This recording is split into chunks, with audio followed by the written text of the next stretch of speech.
Right, so shall we get started? Welcome, everyone. Welcome to this webinar about the IRM's International Certificate in Enterprise Risk Management. In this session, we're going to explore the new course syllabus to understand why the updates are relevant to today's risk professionals and organizations. But first, let's deal with some technical points. If you have sound problems, then I'm afraid it's likely to be an issue at your end, and there isn't anything we can do to tweak or help you in real time. However, you will be able to access the recording afterwards, so you can catch up with the webinar. And if you have any questions as we go along, then type them in the question box, and we'll see how many we can tackle at the end of the presentation. So, welcome and introductions. Today, my name is Lucas Moraes. To start with, I am the Student Services Manager here at the IRM, and I have taken the International Certificate in Enterprise Risk Management during the pandemic. So I'm looking forward to discuss how the events over the past 2 years have helped shape the new syllabus, I'm joined by the course developers, Kate Boothroyd, Sarah Gordon, and Joan Crawley, and also the module coach, Sally Starr. They have all also taken the IRM exams, and I'm delighted to be joined by such a clever panel to discuss the updated syllabus today. So here's our agenda for the day. First, we will look at why get qualified and why choose the Institute of Risk Management for a professional qualification in enterprise risk management.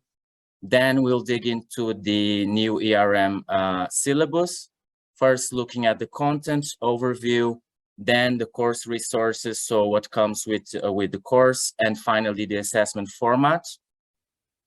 Thirdly, we will look at the enrollment process and how does it work. Then we will move on to the blended learning workshops and developing as a risk professional, and we wrap up talking a little bit about the IRM community and how to get involved. So without further ado, let's look at the global context and why a risk qualification from the IRM might help you supercharge your career. I wanted to play a short video before I start talking about the IRM. So could you please confirm you can see the video? Just thumbs up.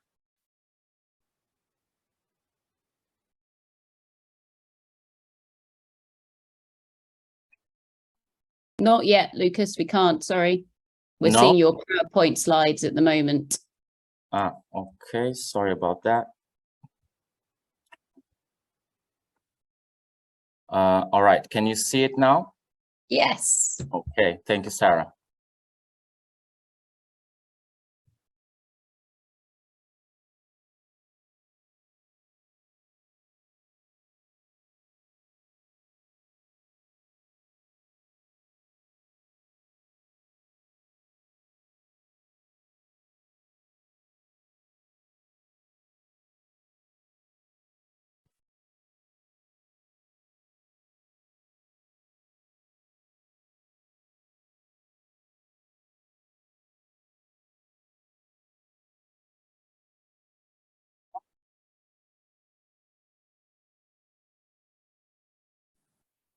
Lucas, the sound doesn't seem to be coming through on the video.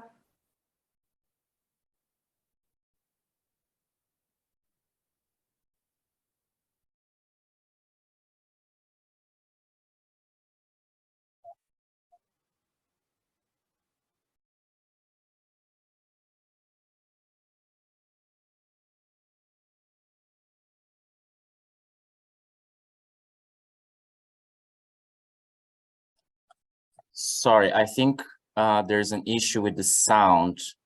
So apologies to everyone.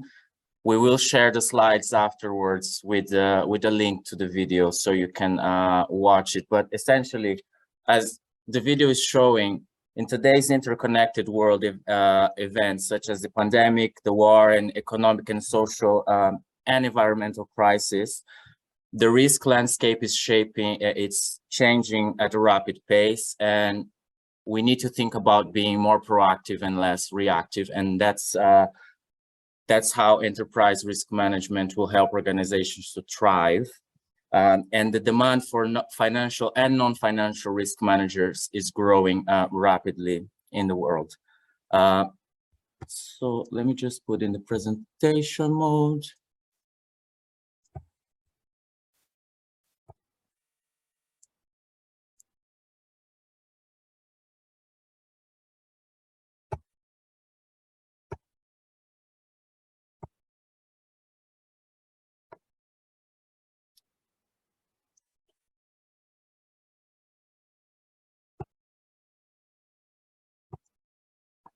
There we go. So what is the role of the Institute of Risk Management on that? So we are the leading professional body for enterprise risk management worldwide, and we help build excellence in risk management and improve the way organizations work. And we do that by providing qualifications, training, publishing thought leadership and research, and also setting the professional standards for risk managers. So defining the knowledge, skills, and behaviors that risk managers need to navigate in today's complex global business environment. And now we will look at the syllabus and how it will help you gain the skills to develop, adapt, and implement robust risk frameworks to improve your company's resilience.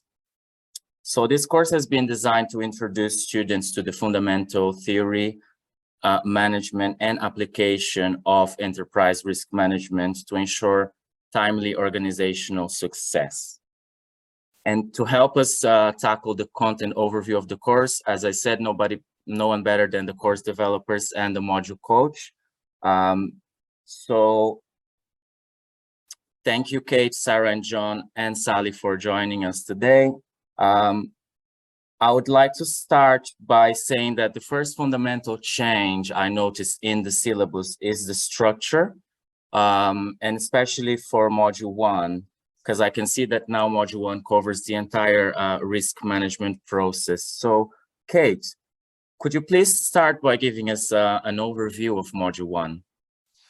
Thanks, Lucas. No, you're right. We have just slightly changed the structure for the new certificate. So in Module 1, we cover the breadth of risk management. And what we've tried to do is to pull out at the beginning the key concepts of risk management. So we're all on the same page, just bringing everybody up to speed in terms of concepts from or definitions from different standards as well. So we're looking at the standards, we're looking at how different, what the different approaches from those standards and frameworks are, and trying to compare them really, just so we're all on the same page on that.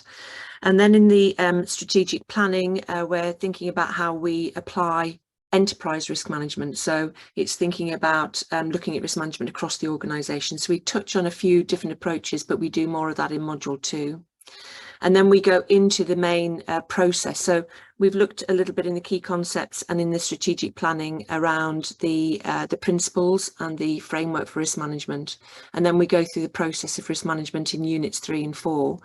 And we try to cover the whole process in those two units. So they're quite full, but we're looking at the context and objectives. So what's going on in the world around us and what we're trying to achieve. Risk assessment. So we're following ISO 31000 a little bit here. So the risk assessment, looking at risk analysis, evaluation, and risk identification, risk analysis, and risk evaluation. And then thinking, okay, if we've got these risks, which ones do we need to manage? And if we're going to do something about them, how are we going to manage those? Thinking about real controls, and then going through the monitoring, reviewing, and reporting. So that covers the main steps of the process. And then, because some of those questions that we have about what risks we should manage involve the culture and the appetite, risk appetite within an organisation, we go through that. And then tying back into the kind of the governance side and the structure of risk management, we pull out the corporate governance and the risk assurance regimes that organisations will have. So that's what we have in Module 1 now. Thank you, Kate. Now I would like to talk a little bit more in detail about each of the units that Module 1 covers. And my first question is for the module coach, Sally. Sally, why is it important to build a solid foundation when it comes to the concepts and definitions of what is risk and what is risk management? And how does the course address that?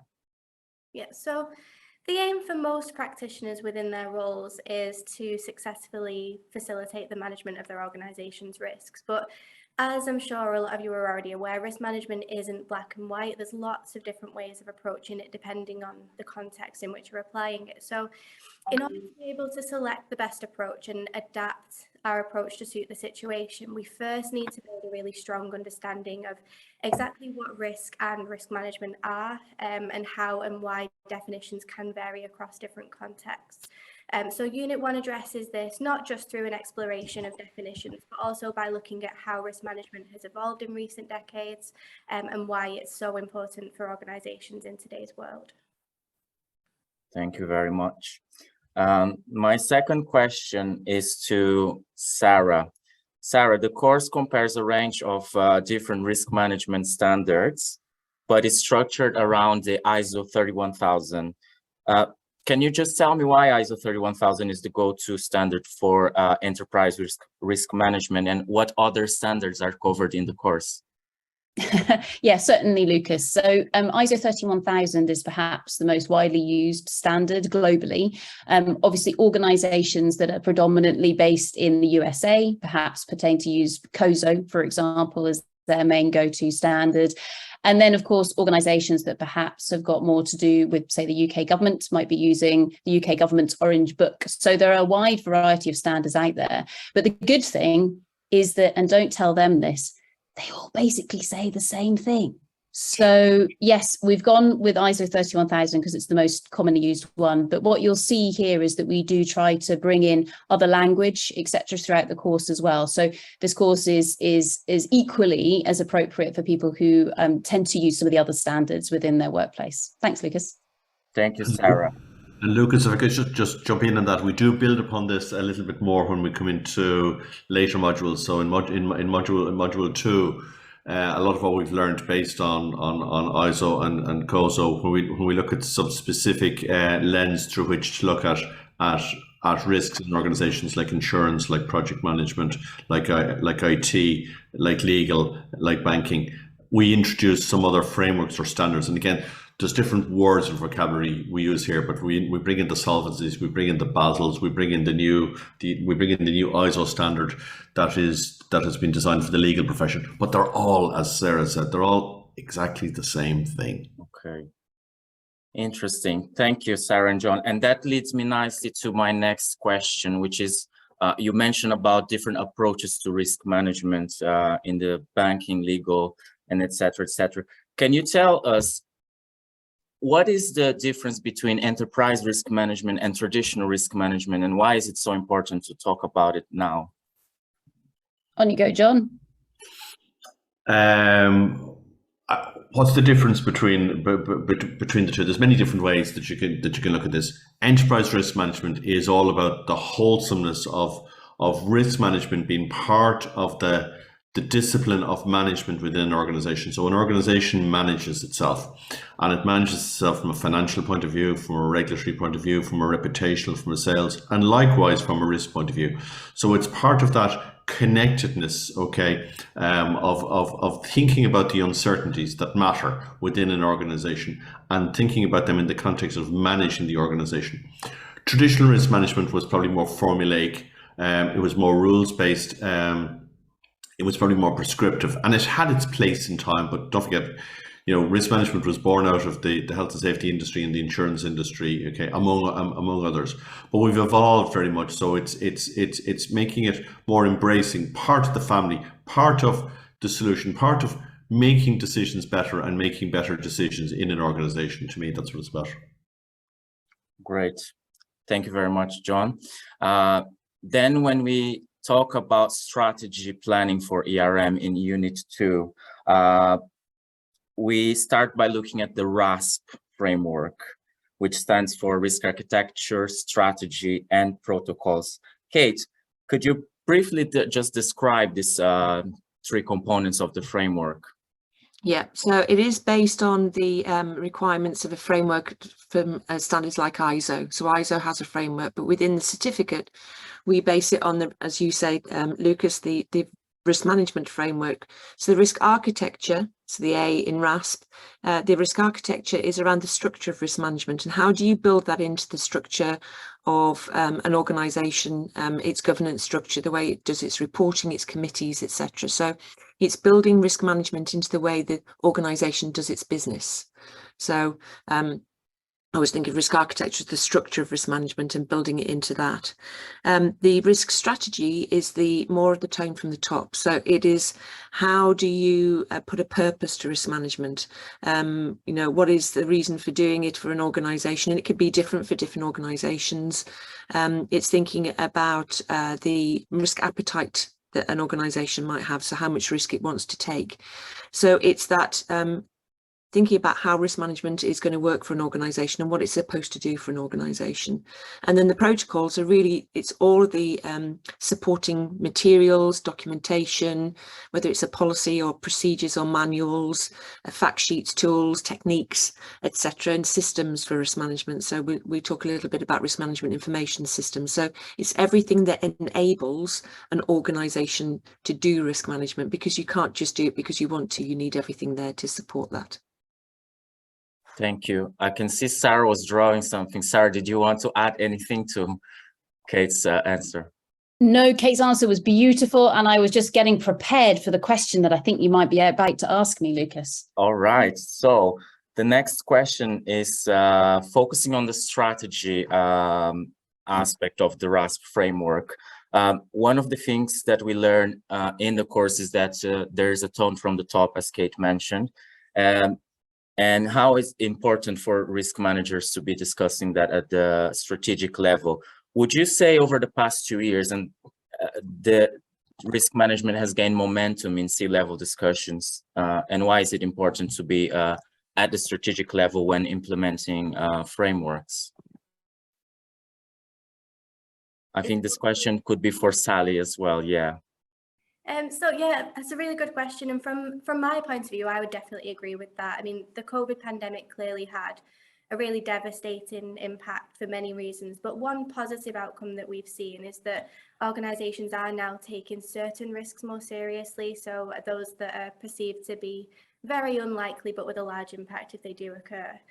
So whereas in the past, organisational leaders might have disregarded such risks, the pandemic has really opened people's eyes to the importance of planning for that uncertainty. So risk management, I think, has quickly gained a lot of prominence in many organisations over the last couple of years, and otherwise it might not have. And this is really crucial when we're implementing a risk framework, because without the right tone from the top, it's incredibly difficult to influence the culture and the way that risk is perceived and acted on by everyone else in the organisation, and that's explored later on in the module as well. Great, thank you very much, Sally. And now the question for Sarah is, Unit 2 presents a range of different risk management processes, and then 4 simple steps of risk management. How does this help students to understand the different processes out there? Awesome. Thanks, Lucas. So yeah, I'm referring back to all of those international standards that are out there, and I'm sure all of us in our own organizations have our own versions of a risk management process. Certainly some qualifications out there make you sit and learn all of these different processes and the differences between them, and there's some use in that. But ultimately, they can all be boiled down to 4 very simple steps. So step number 1, which is what I was drawing on the board behind me, is all about understanding the world in which we're operating. So both our internal and our external context, and how the external world can impact on us, and how we might impact on the world round about us, and how that's changing. But also within that, what is it that we're trying to achieve? So what are our objectives? Step number 2 is then when we get into our risk assessment. So identifying our risks, understanding them, and then saying, well, so what? Do we care? Do we need to change something? Step number 3 is the change. So that's where we actually manage our risks. So traditionally, perhaps people thought that risk management was just doing a risk assessment. Now, of course, that is a glorious thing to behold, but actually there's very little use in doing a risk assessment unless you then do something with it. And so that doing something with it is where we hit our management of risk. So maintaining or changing something to do with those risks. And then into step number 4, which is the monitoring, reviewing and reporting on those risks. Now, this then allows you to go back to the beginning and ask the big question, which is really the big question around risk management, which is, given the context in which we're trying to operate and those potential threats and opportunities, i.e. those risks that we face, and our ability to manage them, can we actually achieve our objectives? That's the big question that we're asking ourselves. And so what you find within module 1 is that we have in unit 3, the first 2 bits of that process, and then in unit 4, the second 2 bits of that process. So hopefully it's nice and logical for everyone. Thanks, Lucas. Thank you, Sarah. No, that's great. So students are then introduced to these 4 simple steps, and then they get presented with the actual, with the risk management process following ISO 31000, which leads me to unit 3 about context, objectives and risk assessment. And my question is for Sally. In unit 3, we then start looking at the context in which organizations are shaped and before starting assessing risks. This is important to allow practitioners to identify the uncertainties that matter or the risks. What kind of tools can you use to establish the context, and what are the tools that are taught in the course? Yeah, so Unit 3 explores a number of different tools that can help with understanding the organisation's context, and these include the extended enterprise, stakeholder mapping, horizon scanning, and also PESTLE analysis. You might already be familiar with some of these, especially PESTLE analysis, because that's a very well-known tool for analysing the external business environment. But if you aren't already familiar with them, then the course introduces you to them really nicely, and it's something that you'll come up across throughout the units as well. Great, thank you, Sally. Now about the second word in this unit title, objectives, and my question is for John. John, it's important for risk managers to be secure about framing objectives, because as we know, risk is the effect of uncertainty on objectives, and if you get the objectives wrong, you'll get the management of risks also wrong as a result of that. And then how does the course help students to critique the framing of objectives and the relevance to an organization's strategy? So let's just unpick that question a little bit. So you said, you know, if we get the objectives wrong, okay, from a risk management point of view. So I think what we probably mean is if we get our understanding of the organization's objectives wrong, then, you know, we can end up incorrectly guiding the organization as to how to think about the risks that it's facing. But it's an interesting question, okay, because we find in practice in many organizations, getting this part right and getting this part off on the right footing can be difficult, because organizations sometimes have statements that are really more vision and mission type statements rather than detailed objective statements. So from a risk management point of view, what's important for us is to understand, like, what is the organization actually trying to do? Like, in simple words, what do we do around here? Okay, so and like, you know, what are the steps that we need to have in place then to do what it is we're trying to do? So understanding what it is we're trying to do, both strategically, operationally, and in many cases from a project management point of view, because of course a lot of our organizations spend a lot of time running various different projects. Understand the detail, the granularity of that, and on the course, okay, we spend a good bit of time as well as just making sure that students understand the link between strategy and key performance indicators. Because if we understand the key performance indicators, i.e. those things that the organization uses on a daily, weekly, monthly basis to measure what they're doing, okay, then we better understand how we can understand the uncertainties associated with the achievement of those key performance indicators, which of course all roll up, okay, into the objectives into the organization's objectives and strategy and vision. Oh, great, thank you very much, John, for your answer. The next question is to Sarah. The unit 3 then ends with the risk assessment, which is we've set the context, set your objectives. And now ISO 31000 breaks the risk assessment down into 3 parts: identification, what are the risks, analysis, how are they important, and the evaluation. Do we need to act? Could you give us a few examples of risk identification techniques that are taught in the course? And also, as we've seen, the pandemic was something that was very unexpected for a lot of enterprises. How does the course address this kind of risks that perhaps are not under the radar? Yeah, sure. So in the world of risk assessment, there are hundreds, if not thousands, of different tools that you can use to help you either identify, analyze, or evaluate those risks. And some tools help you with all 3. Some of them are very specific to one area. Some tools might be very qualitative, and so therefore you'll be looking for people to brainstorm and to share stories, and you might be doing some horizon scanning, so saying, imagine what the world might look like in 30 years' time. Okay, what does the world look like around about us there? So those would be kind of qualitative tools. You also get your quantitative tools, and that's where all of your mathematics come out to play, and your statistics. And so for those, that's where we bring in different data sets, and we say, okay, well, what is that numerical data actually telling us? And again, for some areas of risk, they can be very helpful. Finally, you then get where you bring the 2 together, and you have semi-quantitative risk assessment techniques where you've got some numbers, but to be honest, you're also applying an awful lot of subjectivity, perhaps, to some of those risks that you're suggesting. So to come to the second part of your question with regards to those risks that we don't necessarily see coming. So with regards to COVID, it is brave of an organization to now admit that they didn't see COVID coming, or a global pandemic. So we all know that there is a potential for another global pandemic very soon. Okay, we're well aware of that now. But there are some organizations who, and also the world's media and leaders perhaps sometimes refer to those risks that we don't see coming as being black swans.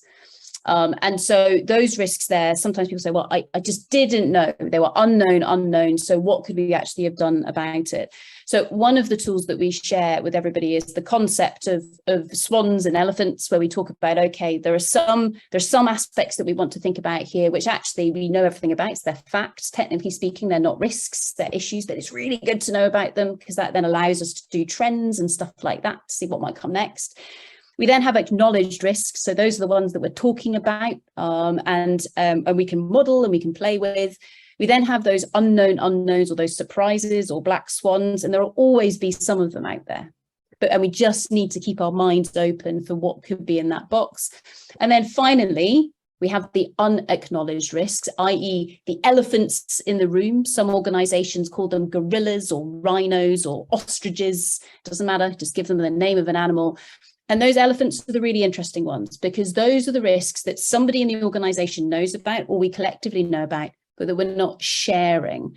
And that's a tool that personally, I think I use, and I'm looking at Kate and John here, I think we use it every day in terms of trying to say, well, what are we missing here? What do we know about that we're missing? Because if we can bring those down into our acknowledged risk territory, then collectively we know more. And so the potential for a surprise, i.e. a black swan, decreases. So finally on that, if every organization or as a world we'd gone, yeah, we really think there is potential for a global pandemic here, perhaps we would have been more prepared for what then came at us, and fewer people would have been able to say, oh, but I just didn't know, and kind of almost use that as a bit of a delay to then actually pull your socks up and get the controls in place. Thanks, mate. Fantastic. Thank you, Sarah. Now, having established the context and identified the risks that matter, the next stage is logically to manage, respond, or treat or control the identified risks. So, Kate, what does an organization need to think about before deciding to manage a risk, and what type of responses are there, and what are covered in Unit 4, perhaps?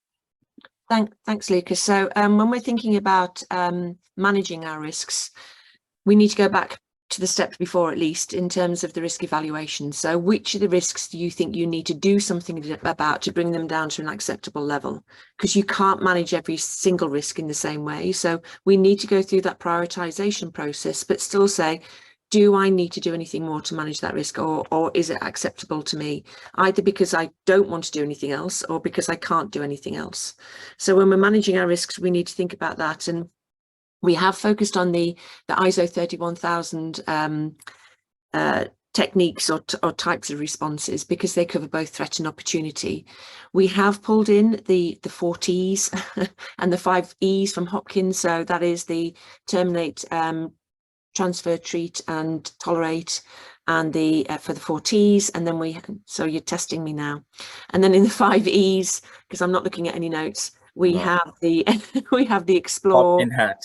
I know, I don't have it with me. It's over there. The Hopkins hat, everybody, by the way, is just putting the book on your head. That's what we mean by that. So you have the explore, you have the exit or expand, the exploit or the exist in terms of opportunities. So the 4 T's are threats, the 5 E's are opportunities. However, we do note that they are becoming less common in usage within organisations, which is why we put the ISO 31000 response strategies first, because they help you deal with both sides of the risk coin, both threat and opportunity in there. Okay, great. So that's something new as well for this syllabus. Yeah. Okay, thank you very much, Kate. And Sarah, I know you mentioned a little bit about why monitoring is then the final step, but I would like to ask Sally, why is monitoring and reporting risks so important, and how it fits into the risk management process? So as Kate mentioned earlier when we were looking at an overview of Unit 1, when we look at risk management standards, pretty much all standards will include monitoring and reporting stages in one way or another. They'll call it something different, but effectively that's what it is. And these are really important stages within that process. Monitoring is essential because risk management isn't a one-off activity. We discussed context briefly earlier on, and this context is constantly changing as the world around us changes. So it's really important that we monitor our risks to ensure that they also haven't changed, and we need to kind of change our approach to the risks. And then similarly with regard to reporting, it's really important that we communicate the information that we've gathered with the right people, so that risk information can then be considered within decision making within the organisation on a day-to-day basis. Going back to what John was saying earlier about traditional versus current thinking around risk management, in that now risk should be considered within kind of everyday decision and management processes. There is a lot more to monitoring and reporting, as you'll discover throughout the course, but hopefully that's a kind of good brief overview. Great, yes, thank you, Sally. Now we move on to Unit 5, which is all about risk culture and appetite. And the IRM defines risk culture as the values, beliefs, knowledge, and understanding about a risk shared by a group of people with a common purpose. Sarah, why is it important to establish a good and strong risk culture in organizations? That's a massive question, Lucas. And so very concisely, a strong risk culture means that you have openness, trust, transparency within that organization. So risk management information, be it about things that are bad or things that could be good, can flow throughout the organization. You get feedback loops, etc. And that's what you're really looking for. Now, some organizations have that naturally. Other organizations, it takes a huge amount of effort to put that in place. Yeah, that particular unit has got lots of juicy stuff in it. So I won't steal the thunder or release any secrets any further than that. Great, thank you. And then the unit also talks about risk appetite. And for me, this was quite a complex topic when I was studying the course. So I wanted to ask John, because it took me a while to get my head around all of the concepts that there are around risk appetite. John, in a nutshell, could you just explain what are the concepts around risk appetite, and how does the certificate helps the students to understand everything? Yeah, so in a nutshell, risk appetite is about asking yourself that question: is what I'm about to do okay or not okay? Okay, so is it something that is a risk that we're comfortable with? So appetite is the amount of risk that we're willing to seek or accept in the pursuit of our objectives. So, you know, in a nutshell, it's okay, it's not okay. But in the course, we go into it in a good bit more detail, and we have actually straightened this out. This is one of the changes that we've put in place on the new syllabus, because it was a bit unwieldy. It is generally a little bit unwieldy in industry and in our organizations generally. So we spend a lot of time just trying to simplify the process. But in a nutshell, is it okay? Is it not okay? Is this a risk we're willing to seek or accept? Yes or no? And if it is, it's within our appetite. If it's not, then we need to go and do something about it. Great, thank you. And then the final unit of Module 1 is Corporate Governance and Risk Assurance. And my question goes for Kate. Kate, why is it important for risk managers to understand the corporate governance models and the types of board structure, and how the course addresses that? Yeah, thank you. So in terms of governance, not just corporate governance, but governance generally, because you know, you have to have a kind of incorporated organization. So we focus on private companies, but also link this into the public sector and the third sector in terms of how boards are held accountable for what the business is doing.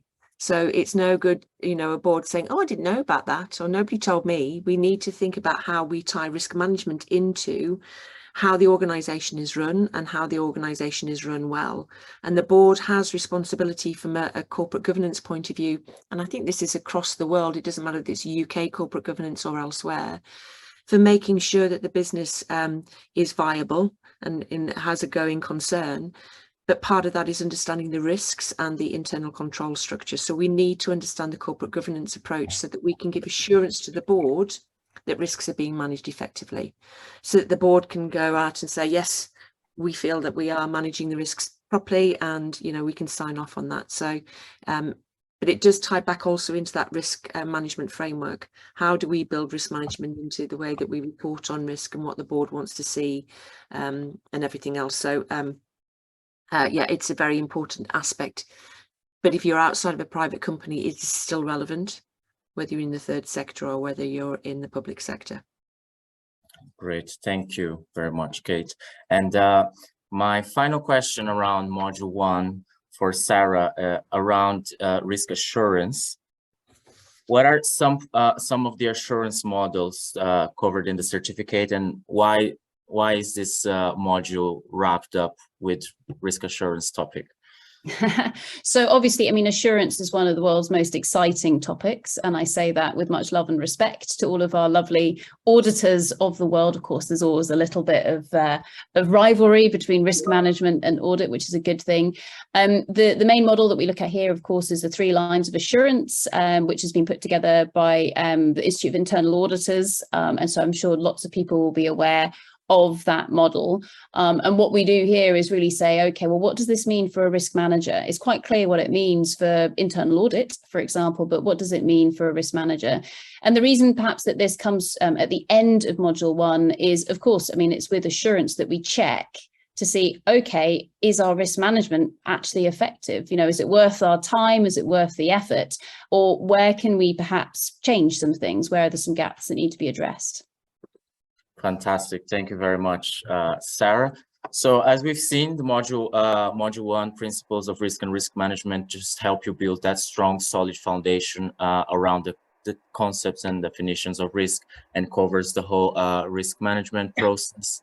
And then building on the foundations introduced in module 1, module 2 explores the practical aspects of risk management. Kate, could you do the same that you did for module 1 and just give us like a brief overview of module 2? Yep, sure, of course. So module 2, so where I said module 1 is the breadth, we go into more depth in module 2, and we start to bring in some new areas that risk practitioners really should know about. So some of these are new to the certificate, or are augmented by the update to the certificate as well. So in the risk and strategy, we start to think, and John was mentioning this before, how does risk management tie into the strategy? And for those of you who know COSO, the Enterprise Risk Management Framework from COSO, the new version from 2017, it points out that people were doing risk management in terms of implementing the strategy, but we need to think about how we do risk management in terms of setting the strategy. So we tie that in and how we put strategy together in Unit 7. So that's slightly different. Unit 8 is, I wouldn't say completely new, because we did some of this in the old certificate, but there's certainly a lot more in here in terms of sustainability. So we're thinking about sustainability with all of the things that are going on around climate change, ESG, the environment, social and governance. So how do we act as an organisation from a sustainability point of view, and how does risk management tie into that? Then we do the same with resilience. So how are we now a more resilient organisation, and how risk management ties into the resilience piece and making an organisation more agile. And that ties back into one of the first things that you said, Lucas, from a point of view of, what happened from a COVID aspect, or what's going on in the world around us. That how does an organisation maintain that agility? Approaches to risk management we've already touched in Unit 1, but in Unit 1, Module 1, but in Module 2 we wanted to take apart those different approaches that people might have, just so that people can focus in those different areas, and I know we'll cover that in a moment anyway. Then embedding and maintaining risk management. So how do you actually take all of this stuff that we've learned, and how do you make it really work within an organisation? Because theory is great, but the practical hints and tips that you need, that's what we brought into Unit 11.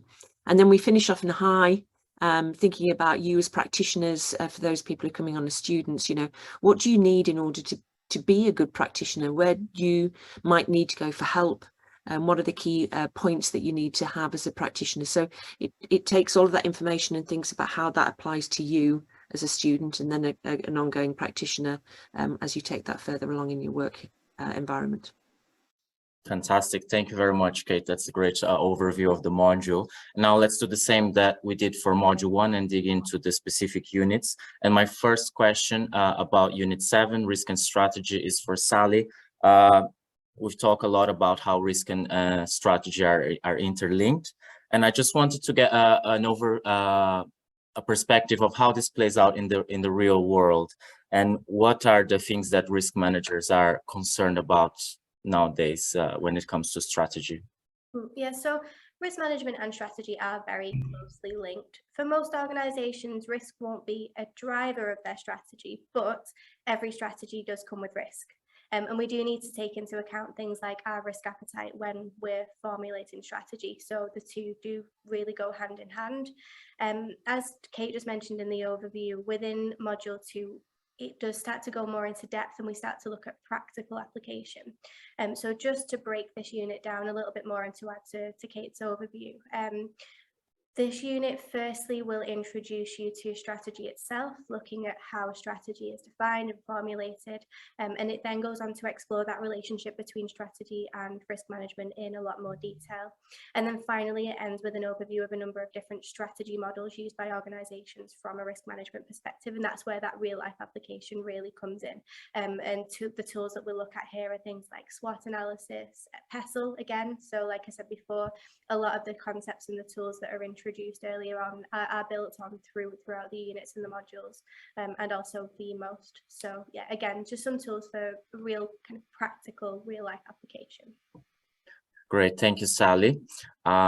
Next, we talk about Unit 8 and sustainability. And as Kate mentioned, this is not 100% new, but for me, it is kind of new because I took the certificate in 2020, and back then we would focus only on corporate social responsibility, and now the unit has changed to sustainability. And my question goes to Sarah, because I know that topic is close to your heart.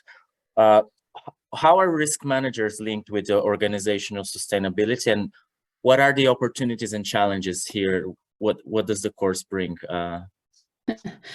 So Lucas, you are a brave man asking me to talk about sustainability when we've only got 15 minutes left of this webinar. But in essence, as I'm sure we're all aware, sustainability, ESG, or environment, social governance, etc., is becoming an increasingly important topic at all levels of every organisation that we work in.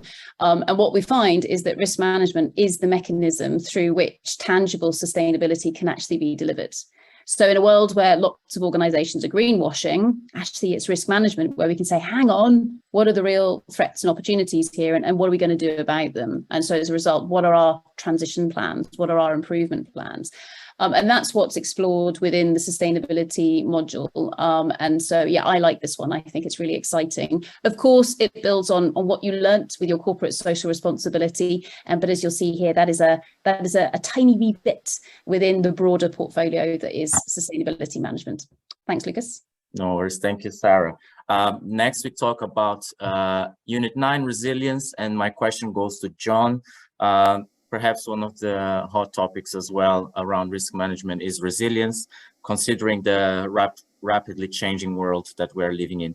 John, could you explain the essence of resilience and how risk management will support agility and innovation in organizations?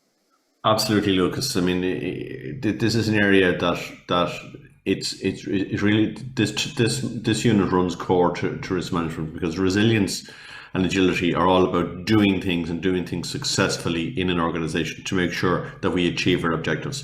So we explore in the unit within this module the resilient things that actually help us. If we could almost think about them as a preventative controls to make sure that we can stop bad things from happening and that we can encourage good things to happen. So build in resilience to assist us. But then we also go over to the other side and say, yeah, if stuff happens that's bad, that, how do we recover from it? Or in other words, how agile are we?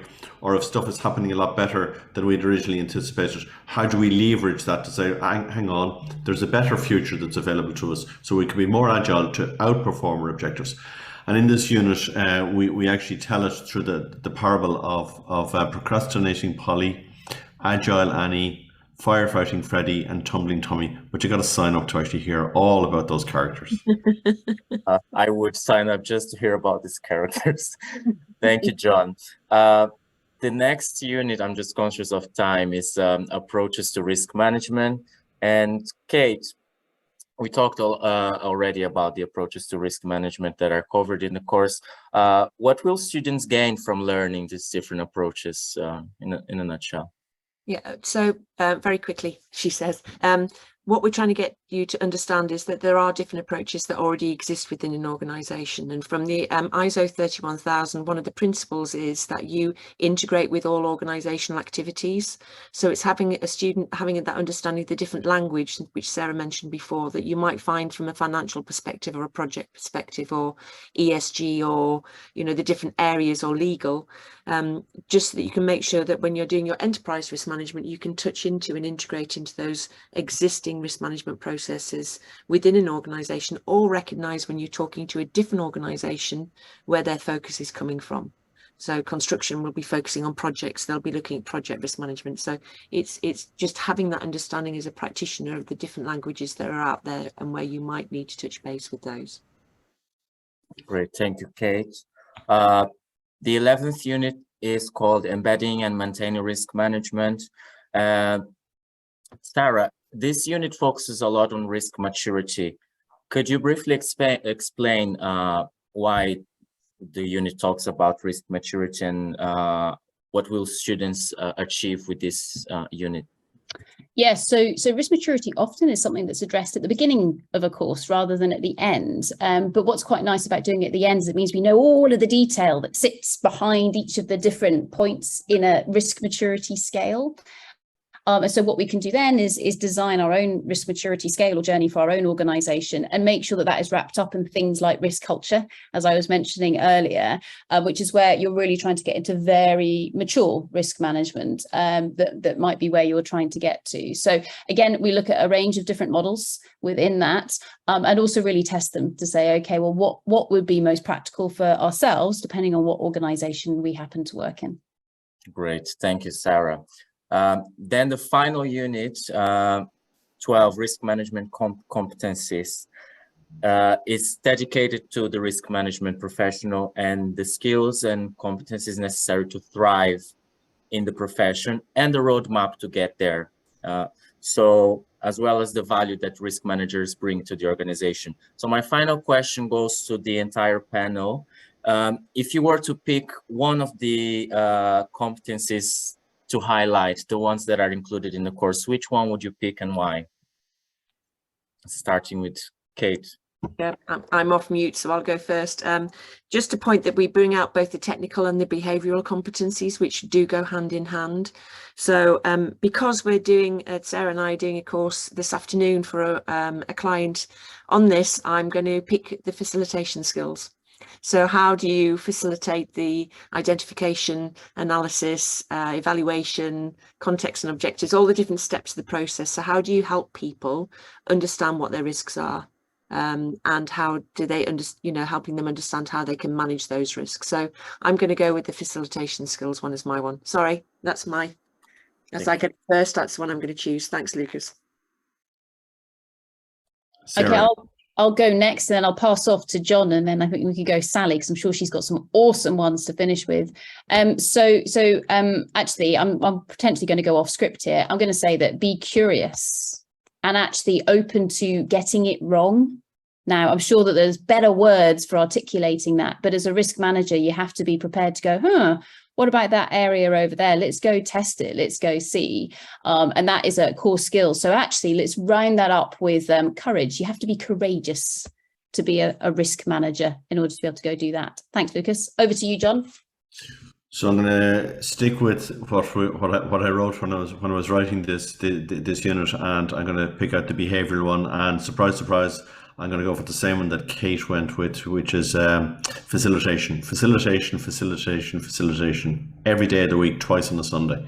Okay, I just think we need to be able to talk. That's our job as risk managers, is to be able to talk, to ask questions, to be curious, and to go into the language that Sarah has been using there as well. Facilitation, go for it. Thank you, John. There's a bit of a common theme here, but I'm in good company. I chose facilitation as well. Well, I think it's workshop facilitation for me personally. It's one of my favourite parts of my role as a risk manager, because it's an opportunity to really engage people with risks rather than just spreadsheets and data. We don't often get the chance to work with groups of colleagues with the sole purpose of discussing risks. So when we do, I think it's crucial that we use this time as well as we possibly can. For me, risk workshops should be fun and engaging, and when done well, they're a real opportunity to change the way people perceive risk in our organisations.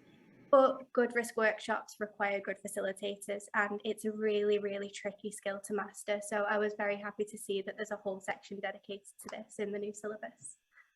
Lucas, can I just add on to that with because we've all chosen facilitation. I just mention as well things like being able to analyze all this data that you're gathering, being able to use that data.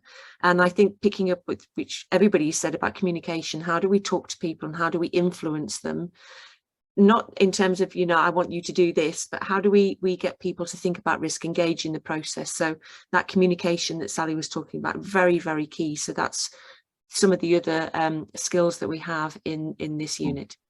Yeah, thank you all so much. I think one of the things to add that when I was reading the course content is that all of these skills are transferable. So, and to wrap up the course content overview, there are no pre-requirements for anyone to enroll on this course. So you'll learn everything back to back. And if you're not perhaps familiar with risk management, which is my case, when I took the course, I was still able to learn everything and apply the learnings in my current role. And yeah, so thank you all so much for getting through all of the course content.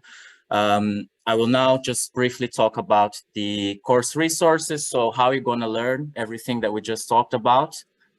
And yeah, so the first resource that it's included in the course fee is the student handbook, and it contains it's your life guide as a IRM student journey. So all the policies and procedures, what is expected from you when undertaking the course. And then the next one is the Moodle lessons and the essential readings. So Everything that you will learn, it's in a virtual learning environment called Moodle. All of the lessons there, the content is breakdown into units, as we have seen, and the units will then have reference reading and essential readings. The core textbook for this course is the Fundamentals of Risk Management by Paul Hopkin and Clive Thompson, 6th edition.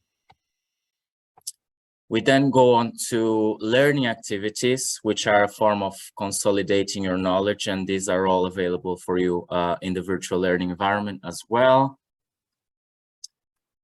Then we have a wonderful module coach for this qualification, specifically Sally Star. Sally is there to help you with technical queries, engage in discussions, and answer any questions you might have about the course itself. We also have a discussion forum in the virtual learning environment where you can engage with the module coach, but also with your colleagues that are taking the course at the same time that you are. So it's a great opportunity for you to network and engage in discussions. Finally, in the virtual learning environment, there is a sample exam paper for Module 1. We'll talk shortly about the assessment format, which has changed slightly, but yeah, there is a sample exam paper for Module 1. The next resource are webinars and videos. So this cohort actually will have 7 webinars and videos included in the course, which is an upgrade from the previous cohort, which just had 3 webinars and videos. So there's a lot more support in video format for you. And then you also have student membership for the duration of your course. So when you join the IRM, you automatically become a student member if you enroll on a qualification. And last but not least, a dedicated student support team that is there to help you every step of the journey as a student, as an IRM student. So these are all the resources you have. As you can see, a lot of support included in the course for you to help you learn everything that we just talked about. Now the assessment format. The assessment has changed slightly, so it's now a summative assessment, and Module 1 is formed of 1 multiple choice questions exam. This exam has 60 questions and is a computer-based exam taken at Pearson VUE test centers, available worldwide. So wherever you are in the world, you are able to take the multiple choice exam. It values 40% of your final mark, and then the second part of the Module 1 assessment is an essay assignment, which is worth 60% of your final mark. And the essay will be a critical evaluation of a set topic around the subjects we talked about in Module 1, 2,000 words, and you can submit this via the virtual learning environment. Module 2 is then formed of 2 written assignments of 2,000 words each, and is also critical evaluation of a set topic and submitted by Moodle. And question for the course developers around the assessment format, which has changed from the previous syllabus. Is the essay assignment, because previously students would just take 2 MCQ exams, is the essay assignment a form of students to demonstrate their learning better than just answering multiple choice questions? Can I just chip in, and then the others can chip in too? It's a much better way, I think, to get students to be able to share their learning. Some of the stuff we're asking, just doing a multiple choice question really doesn't get to the depth of that. And also, it's not us testing their learning, it's them checking whether they've understood it before they use it in practice when they get into their work environment. So I think it's a better way, especially for Module 2, when we're getting into the depth and asking, getting people to think about how they're going to apply risk management. And it allows students to, I suppose, bring in real world examples that they have themselves in their own lives, in their own organizations.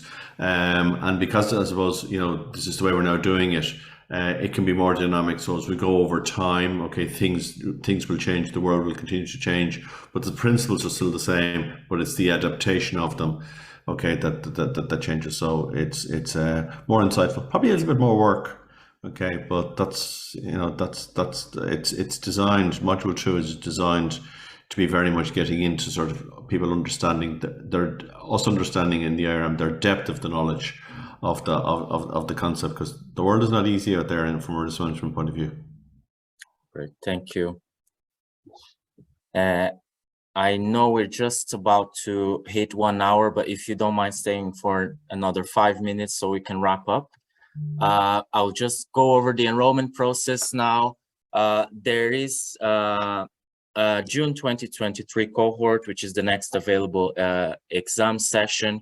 And the steps are simple. You can enroll online. I will share with you a QR code shortly for you to enroll. You study by distance learning.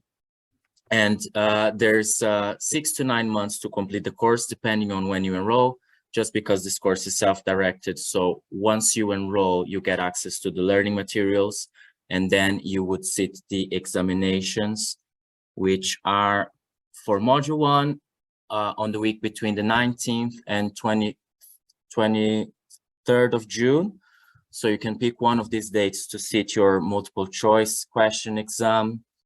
And you need to submit your 3 assignments by the end of June 2023. 6 weeks after that, the results are announced on the 14th of August, and providing that you pass both modules, you are then admitted to the certificate membership of the Institute, and you can use the post-nominals IRM cert after your name, as well as a whole range of things that being a certificate member of the IRM encompasses. Briefly, the blended learning workshops, I will just pass the word to Kate now. She's one of the blended learning tutors. Yes, thanks, Lucas, along with John and Sarah as well. So for those of you who don't want to just learn by distance learning, you can enroll to do some, I say face-to-face, I mean via virtual workshops, as we do at the moment, in terms of understanding the materials and getting advice from the tutors as well. So as well as the stuff that Sally does very well with you through Moodle. So the workshop 1 is an introduction or an induction to the 2 certificates, 2 modules for the certificate. So getting you to think about how Moodle works for those of you who aren't used to it, what the process is for learning, and just navigation through the two modules. Workshops 2 and 3, we put those together. There are 2 days together in the middle of that 6-month, 9-month process, where we take you through both modules in a lot more detail, and we explain some of the key points in the different units. We're not exploring everything in there. We're just picking out some points that we think you might find a little bit sticky when you're learning, and giving you some advice on those. And we're giving you some practice exercises through this from both an MCQ, so multiple choice question and assignment point of view. And then finally, before the exams, we think about a revision, but this will also help you when you're doing your assignments. So what do we look for in doing MCQs? What do we look for in assignments when you're writing these out? Because you might have forgotten what it's like to write out an assignment, or what it's like to sit exams. So we give you some practice questions, and we take you through some last minute revision and study advice through that. And that'll be just at the end of the process before you sit about a month before the exams, and before you have to submit your assignments, just to give you some advice in those areas. Perfect, thank you. So these are the blended learning workshops, which are really useful. By the way, I have taken them when I was doing the course. Finally, just a brief overview of what the path to professional qualifications and developing as a risk professional within the IRM looks like. We have training courses and specialist certificates. And then if you do decide to take one of the international certificates, including the IRM one, which we're talking about today, upon completion, as I mentioned, you are admitted to the first professional membership grade, which is IRM cert. And if you are interested in developing your career within risk management, then you can take the international diploma. And if you have an additional 3 years of experience, you can then become certified member of the IRM. We have a lot of more information about the membership benefits on our website, so feel free to have a look. Amongst them, what I can highlight is the special interest groups and the regional groups, which everyone is welcome to join. But once you are a member, you get assigned to a regional group, and you can join special interest groups, which are a great way of networking with other risk professionals. And finally, a call to action. So if you'd like to read more about the course, please scan the first QR code. And if you are happy with everything that we talked about today and you are ready to enroll and supercharge your career, then you can enroll now by scanning the second QR code, and it will take you directly to the application form.